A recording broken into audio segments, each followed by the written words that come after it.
Bonjour à toutes et tous, bienvenue sur ma chaîne Z2C, la magie des cartes. Je vous retrouve aujourd'hui pour les énergies du jeudi 16 mars 2023, voilà. Et nous allons commencer par les énergies principales, puisque nous allons être sous des énergies de lâcher prise. On va se détendre, on va essayer de ne plus,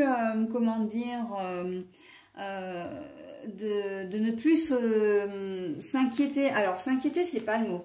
De ne plus se prendre la tête, en tout cas pendant un temps, avec une problématique, un truc à régler là qui est peut-être compliqué, une situation qui est peut-être un peu bloquée. On va se dire, bon, bah, de toute façon, je trouve pas de solution, donc je laisse tomber et puis on verra plus tard, ok? Et c'est vraiment une très très bonne attitude à avoir parce que quand on insiste trop, eh bien, on bloque de plus en plus. Il vaut mieux laisser le truc de côté et puis revenir dessus après. Et là, effectivement, on peut avoir une autre façon de voir les choses et de trouver la solution qui ne sautait pas aux yeux quand on était vraiment fixé dessus. Ok, donc on va voir le lâcher prise, dans quelle mesure il peut entrer en compte dans votre tirage de ce jeudi 16 mars 2023. Alors nous avons trois cartes au niveau du tirage, dont deux pour les énergies générales et une pour les énergies sentimentales. Et puis pour couronner voilà, pour couronner le tirage, pour venir en conclusion en tout cas de cette lecture, je vous propose un bonus qui est un message bienveillant et positif et en lien direct avec un thème. Ok, mais on verra tout ça après. Allez, on y va pour alors l'infortune. L'infortune, mais la carte est à l'envers. Les finances, mais la carte est à l'envers. Et pour le niveau sentimental, lien télépathique du cœur, la pensée de l'être aimé. Bon alors, le lâcher-prise, un lâcher-prise qui va vous faire beaucoup de bien puisqu'on voit que ça concerne vraiment l'aspect financier. C'est ce qui va vraiment être important en cette journée de jeudi. On voit que les finances à l'envers, les finances, l'écureuil, c'est l'épargne. D'ailleurs, c'est pour ça qu'on a une banque qui s'appelle la caisse d'épargne, parce que l'écureuil, c'est le symbole de l'épargne. On voit que c'est à l'envers. Alors, ça veut dire surtout que vous n'avez pas en ce moment la possibilité de mettre de l'argent de côté. Ou que l'épargne que vous aviez a fondu comme neige au soleil parce qu'avec les coups de la vie, parce qu'avec peut-être des accidents de la vie aussi, vous avez eu besoin de cet argent. Et qu'à un moment donné, vous vous êtes retrouvé dans une situation peut-être précaire,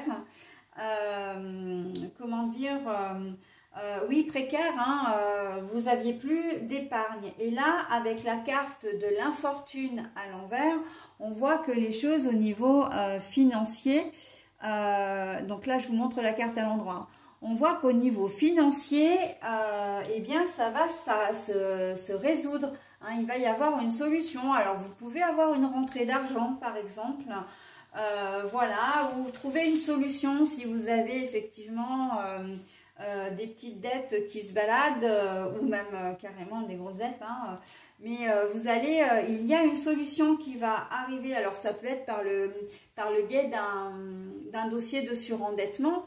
Il se peut que vous appreniez que votre dette a été effacée, par exemple, ce qui va vous permettre vraiment de souffler et de reprendre, de pouvoir récupérer un rythme de vie, enfin en tout cas au niveau financier, un budget plus solide. D'accord ? Voilà, donc on est dans voilà, une précarité financière qui arrive à se résoudre un petit peu. L'infortune qui se tourne, c'est que justement, on est plus malheureux ou moins malheureux aussi. Voilà, donc, et d'une manière générale, mais bon, c'est vrai que là, c'est quand même fortement le dossier, l'aspect financier qui est impacté, puisqu'on a quand même deux cartes qui en parlent. Mais d'un point de vue plus général, on voit que Vous aviez peut-être une baisse de morale, vous vous sentiez peut-être pas forcément très très bien, ou malchanceux aussi, ou malchanceuse. Pardon. C'est-à-dire que vous avez peut-être été victime d'une petite, de ce qu'on appelle une loi des séries, hein, avec depuis le début de l'année ou depuis quelques semaines, quelques mois, des épisodes un petit peu négatifs qui vous tombent sur le nez. Et là, on voit qu'en cette journée de jeudi, bon, bah, vous allez avoir une bonne nouvelle, hein. Il y a quelque chose qui va vous faire plaisir, qui va être positif pour vous, d'accord? Donc, c'est pas forcément une rentrée d'argent, mais ça peut être, comment dire, un cadeau qu'on vous fait. Ça peut être, comment dire, alors quand je dis pas une rentrée d'argent, c'est une rentrée d'argent, comment dire, par le biais d'un jeu, ou par le biais d'une succession, ou qu'on vous prête de l'argent. Non, on n'est pas là-dedans. Par contre, ça peut être une petite rentrée d'argent parce qu'on vous doit de l'argent et que la personne vous rembourse. Ça peut être, j'entends surtout au niveau des organismes, les organismes qui peuvent éventuellement vous rendre de l'argent, hein. Voilà, vous aviez, comment dire, trop payé, et là, il y a une régularisation de votre dossier qui va se faire et vous arrivez à récupérer un peu d'argent. Mais voilà, de toute façon, c'est vrai qu'on arrive toujours à un moment ou à un autre à tourner autour de l'argent, hein. Et on dit que l'argent ne fait pas le bonheur, mais j'aime beaucoup cette expression qui dit qu'il y contribue quand même pas mal, hein. Donc c'est vrai que quand on n'en a pas assez, ben, on ne dort pas forcément sur ses deux oreilles, hein.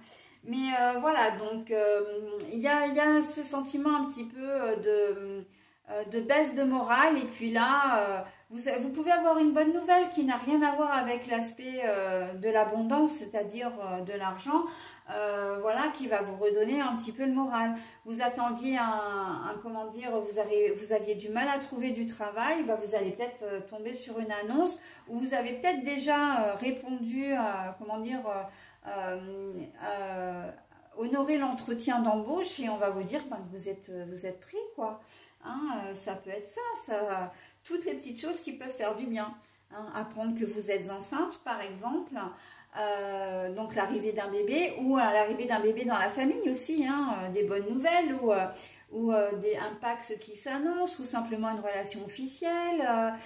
Ça peut être quelqu'un qui va venir vous voir. Enfin voilà, il y a quand même des bonnes nouvelles qui vont arriver dans cette journée de jeudi et qui vont vous redonner le moral. Donc l'aspect vraiment qui prône, c'est l'aspect financier, hein, on est bien d'accord, mais ça peut être aussi beaucoup plus général, d'accord? D'ailleurs, ça peut venir du domaine sentimental, avec les liens télépathiques du cœur, la pensée de l'être aimé. Et j'ai envie de parler de synchronicité, parce que là, c'est vraiment ce que je ressens. Vous pensez à la personne que vous aimez et elle va se matérialiser. Alors, on est dans le sentimental, certes, mais on est dans le relationnel aussi. Il se peut que vous pensiez à votre enfant, un enfant qui travaille loin, que vous ne voyez pas souvent. Et en cette journée de jeudi, ben, il peut vous faire la surprise de venir vous voir. Voilà, hein, c'est un peu ça. Et la télépathie, de toute façon, c'est vraiment une question, c'est un échange, hein, un échange qu'on ne matérialise pas, mais il y a une connexion qui se fait. Et voilà, donc vous pensez à votre enfant, et votre enfant, en fait, se matérialise devant vous, d'accord, quelques heures plus tard, ou voilà. Et vous allez vous dire, ah, mais j'ai pensé à toi, c'est vrai que tu me manques beaucoup, je suis trop contente de te voir, etc. D'accord. Bon, là, je vous donne qu'un exemple, hein, mais après, comment dire, vous adaptez à votre situation. Mais voilà, j'ai surtout ce sentiment de synchronicité. Vous pensez à quelqu'un qui vous est cher, et cette personne va vous donner des nouvelles. C'est peut-être quelqu'un que vous n'avez pas vu depuis très longtemps. Et d'ailleurs, c'est vraiment ça que je ressens. C'est quelqu'un que vous n'avez pas vu depuis très très longtemps. D'accord? Peu importe, ça peut être un frère ou une sœur, ça peut être un cousin, une cousine, un meilleur ami, une meilleure amie, un enfant, enfin bon, bref, hein, mais une personne qui vous est vraiment chère, ok? Que vous n'avez pas vu depuis longtemps. Et là, on est dans le domaine... Cette personne vous manquait beaucoup, hein. On sent qu'il y a une carence là, hein, une carence affective, hein, avec la carte des finances à l'envers, là, il n'y a pas du tout d'abondance, hein. C'est plutôt la sécheresse, c'est plutôt les larmes, c'est plutôt l'isolement, la solitude. Et vous, ben, ce qui vous ferait plaisir, c'est de le voir. Et comme par enchantement, cette personne, ça va se matérialiser, d'accord? Ou vous appeler, hein, parce que ça peut être aussi sous forme de messages téléphoniques ou maintenant par les réseaux sociaux, etc. Mais il y a quand même une conversation. Moi, j'entends beaucoup les voix, hein. Ce sont des voix que j'entends. Donc, ce ne sera pas un message par écrit, hein. Peu importe, texto, par WhatsApp, par les messengers et compagnie. Non, non, c'est vraiment, en fait, si vous utilisez ces réseaux, vous utiliserez l'option vocale, hein. Il y a vraiment les voix, il y a vraiment un échange. Mais c'est vrai que je vois quand même plutôt la présence l'un et l'autre, cette joie de vous revoir, de pouvoir passer un petit moment ensemble. Hein. Peut-être que certains d'entre vous fêtent leur anniversaire ce jeudi 16 mars. Hein, et donc, il se peut qu'il y ait une personne qui vous fasse la surprise de venir pour le jour de votre anniversaire. Hein. C'est tout à fait possible. En tout cas, le lâcher-prise, là, il est de vous dire, bon, ben, ok, je vais pouvoir lâcher prise parce que les choses vont s'améliorer. Hein. On arrête de se morfondre, on en arrête avec ces soucis-là et on profite de cette jolie, comment dire, de ces jolies nouvelles, de ces énergies positives qu'on va avoir dans cette journée de jeudi. Ok ? Voilà, allez, j'en ai terminé avec ce tirage. Je vous propose maintenant le bonus avec le message, hein, avec le thème, pardon, puisque le message est en lien direct avec le thème. Ma vie est belle. Je cesse d'alimenter des peurs qui nourrissent mes illusions. Je regarde et je vois au-delà de ces illusions. Je m'autorise à aimer ce qui m'entoure. Je m'arrête et je réalise que ma vie est belle. Je cesse d'alimenter des peurs qui nourrissent mes illusions. Je regarde et je vois au-delà de ces illusions. Je m'autorise à aimer ce qui m'entoure. Je m'arrête et je réalise que ma vie est belle. Évidemment que votre vie est belle, évidemment que vous allez vous sentir beaucoup plus léger, beaucoup plus légère, joyeuse, enthousiaste, pardon. Pourquoi? Parce que vous allez avoir justement de bonnes nouvelles, des nouvelles qui vont vraiment vous soulager pour certains d'entre vous. Donc oui, ce message est une fois de plus totalement cohérent avec le tirage. Il est même en étroite, comment dire, symbiose avec le tirage, hein, vraiment. Donc voilà, bah écoutez, très jolie journée de jeudi, hein, après les journées de lundi à mercredi qui sont un petit peu rock'n'roll. On a une très jolie journée pour ce jeudi 16 mars 2023, pardon. Voilà, bah écoutez, on va en profiter et moi je vais passer au tirage du vendredi 17 mars 2023. Voilà, à tout de suite.